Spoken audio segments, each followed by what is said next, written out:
Hey everybody, we are out at the Circle Your Wagons show in Sevierville at the county fairgrounds, and this man here, Jay Adams, is the voice of Circle Your Wagons for 56 continuous shows twice a year, correct? Yeah, we do shows twice a year. Out of 56 Circle Your Wagons event, I think I've done 54. There was a couple that I've missed along through there, but that's been about it. We'll forgive you. Yeah, I didn't want to miss them, but circumstances beyond my control. But we've had it's been a real labor of love for all of us at the Appalachian Volkswagen Association. Excellent. So do you have a car in the show? Or I don't have a car in the show. When we started doing the shows 30 years ago, I had a 1969 Volkswagen camper bus, a Westie. And before that, I had a 71 Beetle that was really my first car that was really mine.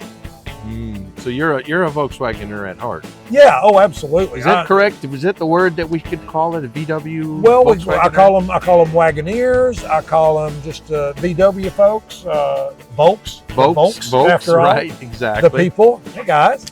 And just, we mostly just call them family because we've been coming to our shows. Some people just walked by that have been coming to shows since the mid-'80s when we started them. Actually, some shows in Gatlinburg before the Circle Your Wagons events got started. And you're seeing a lot of familiar faces today. We see familiar faces every show, but the beautiful part about it is here in Smoky Mountain Country, where 13 million people visit each year, we get people new each year too. So we see familiar folks that come back year in and year out, and we see people we've never seen before. Absolutely, and that's the cool thing. It's a growing community, and people younger coming up are discovering the bugs, right, and finding how easy they are to work with, right, and how customizable they are. It's pretty cool. Yeah, something we've all talked about with a lot of folks has been that they are such a blank slate for people. If you get an old Beetle, it's going to be what you make out of it. Right. If you get a Carmen Ghia, well, what kind of Carmen Ghia are you going to end up with after you build it, do the motor, or whatever it's going to need? Absolutely. So everybody, it kind of becomes their thumbprint of sort of who they are. You can make it a rat rod, or you can make it a drag car, or you can make it a cruiser, whatever you want. Right, Pro Street even. I've seen a few stuff like that. Absolutely. So yeah, it's beautiful. So the history of the show, basically, 56 basically continuous shows year to year. Now, did you have a gap for COVID? We did. I think we missed one show because of COVID and had sort of a limited show during that time as well. Maybe there possibly were two shows since we do two a year. Right. But we did skip a couple of shows. But yeah, we started in the mid to late 1980s with some shows in Gatlinburg that were not Circle Your Wagons events. We did some shows there, show in Pigeon Forge, some shows in Knoxville, several other places. But about 25, 26 years or so ago, we circled the wagons for the first time at the Sevier County Fairgrounds. And once we started doing that, we started having a first weekend in May, first weekend in October show. And we've basically done that except for skipping a couple during COVID. Right. And so, it's just like, is it Ermel? What was it? Ermel Washam.